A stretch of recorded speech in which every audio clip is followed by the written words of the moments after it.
हमारे बुजुर्ग, दादा दादी और माता पिता ने हमेशा हमारे लिए सब कुछ किया है।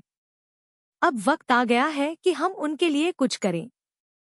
आपका एक छोटा सा कदम, एक लाइक और सब्सक्राइब, उनकी आवाज को बुलंद कर सकता है। हम कब तक हाथ फैलाते रहेंगे? आइए, एकजुट होकर उनकी पेंशन के हक की मांग करें। आपसे हाथ जोड़कर निवेदन है कि हमारे चैनल को सब्सक्राइब करें, इस संदेश को जितना हो सके शेयर करें और हमें 1 मिलियन लाइक्स तक पहुंचने में मदद करें। क्या आप हमारे बुजुर्गों का सहारा बन सकते हैं? OPS update. पुरानी पेंशन बहाली, कर्मचारी संघों की मांग, सरकार की फिर बड़ी टेंशन। जाने क्या है कर्मचारियों का प्लान। पुरानी पेंशन योजना ओपीएस की बहाली को लेकर सरकारी कर्मचारी संघों ने विरोध तेज कर दिया है। कई राज्यों में ओपीएस को फिर से लागू किया गया है, जिससे केंद्रीय और राज्य सरकारों के बीच तनाव बढ़ गया है। कर्मचारी कानूनी कदम उठाने की योजना बना रहे हैं। OPS update. भारत में सरकारी कर्मचारियों के बीच पुरानी पेंशन योजना ओपीएस की बहाली की मांग एक बार फिर से जोर पकड़ रही है। नई पेंशन योजना एनपीएस के लागू होने के बाद से सरकारी कर्मचारियों में असंतोष बढ़ा है और वे ओपीएस की बहाली के लिए संगठित और सशक्त आंदोलन कर रहे हैं। ओपीएस, जिसमें कर्मचारियों को रिटायरमेंट के बाद बिना किसी योगदान के पेंशन मिलती थी, को हटाने और एनपीएस को लागू करने के बाद से ही कर्मचारी इस निर्णय के विरोध में हैं। यह विरोध हाल ही अधिक बढ़ा है, खासकर जब कुछ राज्यों ने ओपीएस को फिर से लागू करने की दिशा में कदम उठाए हैं। सरकार के खिलाफ बढ़ते विरोध। कई राज्य सरकारें जैसे राजस्थान, छत्तीसगढ़, झारखंड, पंजाब और हिमाचल प्रदेश ने हाल ही में ओपीएस को बहाल किया है। इससे उन सरकारी कर्मचारियों के बीच उम्मीदें बढ़ी हैं, जो एनपीएस के तहत अपने फंड्स का भविष्य लेकर चिंतित थे। इन राज्यों में कर्मचारियों को यह विकल्प दिया गया है कि वे ओपीएस या एनपीएस में से किसी एक का चयन कर सकते हैं। हालांकि इस बीच केंद्रीय सरकार ने स्पष्ट किया है कि वह एनपीएस को पूरी तरह से समाप्त करने या ओपीएस को राष्ट्रीय स्तर पर फिर से लागू करने की योजना में नहीं है। पेंशन बहाली की रणनीति। बता दें, सरकारी कर्मचारी संघों ने ओपीएस की बहाली के लिए एक विस्तृत रणनीति तैयार की है। वे कानूनी उपायों पर भी विचार कर रहे हैं, ताकि एनपीएस के तहत किए गए योगदान को वापस लिया जा सके। हाल ही में पंजाब सरकार ने अपने कर्मचारियों के एनपीएस योगदान को जीपीएफ, जनरल प्रोविडेंट फंड, खातों में स्थानांतरित करने की योजना बनाई है, जिससे कर्मचारियों को अधिक वित्तीय सुरक्षा मिल सके। केंद्र और राज्यों के बीच तनाव। ओपीएस की बहाली के कारण राज्य सरकारों और केंद्र सरकार के बीच तनाव बढ़ गया है। केंद्र सरकार ने यह स्पष्ट किया है कि PFRDA, pension fund regulatory and development authority अधिनियम के तहत एनपीएस के तहत किए गए योगदान को वापस लेने का कोई प्रावधान नहीं है, जिससे राज्यों के लिए यह चुनौतीपूर्ण हो जाता है कि वे कर्मचारियों को उनके योगदान की वापसी कैसे सुनिश्चित करें। इस संदर्भ में कई राज्य सरकारें और कर्मचारी संघ कानूनी सलाह ले रहे हैं और कोर्ट का सहारा लेने की तैयारी कर रहे हैं। निष्कर्ष। ओपीएस की बहाली की मांग ने एक बड़े आंदोलन का रूप ले लिया है, जिसमें सरकारी कर्मचारी अपनी पुरानी पेंशन व्यवस्था को पुनः लागू करने के लिए संघर्ष कर रहे हैं। जबकि कुछ राज्य सरकारों ने इस दिशा में कदम उठाए हैं, वहीं केंद्र सरकार अभी भी एनपीएस पर ही कायम है। पेंशन भोगियों के लिए बड़ी खबर। छोटी सी गलती से झटके में खाली हो सकता है अकाउंट, ध्यान नहीं दिया तो होगा लाखों का नुकसान।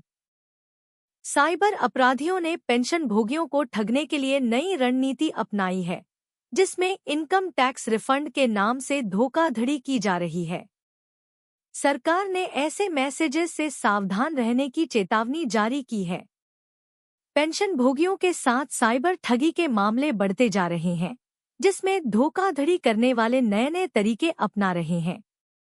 इनमें लाइफ सर्टिफिकेट और पेंशन संशोधन के नाम पर पेंशन भोगियों को लुभाना और फिर उनसे धोखा करना शामिल है। हाल ही में इनकम टैक्स रिफंड के नाम पर एक नई ठगी की रणनीति सामने आई है। साइबर अपराधियों की पुरानी रणनीतियां। पहले साइबर अपराधी पेंशन भोगियों को मैसेज भेजकर लाइफ सर्टिफिकेट जमा न करने की स्थिति में पेंशन नहीं मिलने की धमकी देते थे। इस तरह के मैसेज में एक लिंक होता था जिस पर क्लिक करने पर पेंशन भोगी अपनी बैंक डिटेल भर देते थे, जिससे वे फ्रॉड का शिकार हो जाते थे। इसके बाद अपराधी पेंशन भोगियों को फोन करके कहते कि पेंशन में संशोधन हुआ है और उन्हें आगे की प्रक्रिया के लिए ओटीपी शेयर करने की जरूरत है। इस तरह के कॉल्स में ओटीपी देने से पेंशन भोगी अपनी पेंशन और अन्य वित्तीय संसाधनों को खो बैठते थे। नई ठगी की रणनीति। वहीं नई रणनीति में अपराधी इनकम टैक्स रिफंड के बहाने पेंशन भोगियों को लक्षित कर रहे हैं। वे पेंशन भोगियों को मैसेज भेजते हैं कि उनका रिफंड तैयार है और उसे प्राप्त करने के लिए वे एक लिंक पर क्लिक करके अपनी जानकारी अपडेट करें। यह लिंक उन्हें एक फर्जी वेबसाइट पर ले जाता है जहां उनकी व्यक्तिगत और बैंक संबंधित जानकारी चोरी हो जाती है। सरकारी चेतावनी। सरकार और इनकम टैक्स विभाग ने पेंशन भोगियों को सतर्क रहने की सलाह दी है। उन्होंने यह भी सलाह दी है कि किसी भी संदिग्ध मैसेज या ईमेल को तुरंत नजरअंदाज करें और इसकी शिकायत पुलिस में करें। निष्कर्ष। इस तरह की ठगी से बचने के लिए पेंशन भोगियों को अधिक सतर्क रहने की आवश्यकता है। विशेष रूप से उन्हें किसी भी अनजान लिंक पर क्लिक नहीं करना चाहिए और न ही अपनी व्यक्तिगत जानकारी को किसी भी अनाधिकृत स्रोत के साथ साझा करना चाहिए। ऐसे में जागरूकता और सावधानी उनकी सुरक्षा की कुंजी है। EPS 95 higher pension. सरकार व ईपीएफओ पर यकीन नहीं, डिमांड लेटर आया पर जमा नहीं किया पैसा। ईपीएस 95 उच्च पेंशन को लेकर कई पूर्व कर्मचारी ईपीएफओ और सरकार पर अविश्वास के कारण पैसा जमा नहीं कर रहे हैं। ईपीएफओ ने 20 दिन में पेंशन चालू करने का दावा किया था, लेकिन पेंशन में देरी हो रही है। सुप्रीम कोर्ट के आदेश के बावजूद अविश्वास बरकरार है। ईपीएस 95 उच्च पेंशन की चाहत हर किसी को होती है, खासकर जब उम्र के आखिरी पड़ाव में पेंशन ही सहारा बनती है। हालांकि इसको लेकर देश में एक अजीब स्थिति बन गई है। कई पूर्व कर्मचारी और अधिकारी सरकार और कर्मचारी भविष्य निधि संगठन ईपीएफओ पर भरोसा नहीं कर पा रहे हैं, जिसके कारण वे डिमांड लेटर मिलने के बाद भी पैसा जमा नहीं कर रहे हैं। ईपीएफओ का दावा और पेंशन चालू होने में देरी। ईपीएफओ ने दावा किया था कि पैसा जमा होने के 20 दिन के भीतर पेंशन चालू हो जाएगी, लेकिन सच्चाई यह है कि अभी तक किसी की पेंशन चालू नहीं हो सकी है। अगर पेंशन चालू हो जाती तो निश्चित रूप से लोगों का विश्वास बढ़ता। डिमांड लेटर के बावजूद पैसा जमा नहीं। डिमांड लेटर मिलने के बाद भी कई लोगों ने अंतर राशि जमा नहीं की है। करीब 8 लाख रुपए से अधिक की राशि ईपीएफओ के खाते में जमा की जानी थी, लेकिन अविश्वास के कारण कई लोगों ने पैसा ही जमा नहीं किया। अब यह राज खुलना शुरू हो गया है कि कई पूर्व कर्मचारी और अधिकारी इस स्थिति में हैं। पेंशन चालू होने में देरी और बढ़ता शक। ईपीएफओ की ओर से पेंशन चालू होने में हो रही देरी के कारण लोगों का शक बढ़ता जा रहा है। ताज़ा मामला फेरो स्क्रैप निगम लिमिटेड (एफएसएनएल) का बताया जा रहा है, जहां कई पूर्व कर्मचारियों ने पैसा जमा नहीं किया है। एफएसएनएल का मुख्यालय झारखंड में है और झारखंड ईपीएफओ द्वारा डिमांड लेटर जारी होने के बावजूद लाखों रुपए जमा नहीं किए गए हैं। विश्वास की कमी। C2X employees association C2X employees association के अध्यक्ष शांत कुमार के मुताबिक कई लोग यह सोचते रह गए कि पैसा जमा करें या नहीं। ईपीएफओ और केंद्र सरकार पर विश्वास की कमी की वजह से वे पैसा जमा नहीं कर सके। सवाल और चिंताएं।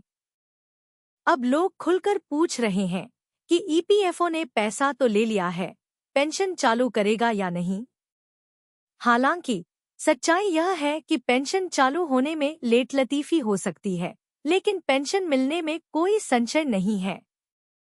सुप्रीम कोर्ट का आदेश और आश्वासन। शांत कुमार ने कहा कि सुप्रीम कोर्ट के आदेश पर ईपीएस 95 की प्रक्रिया शुरू हुई है, इसलिए देश के सर्वोच्च न्यायालय पर विश्वास रखना होगा। किसी का पैसा नहीं डूबेगा।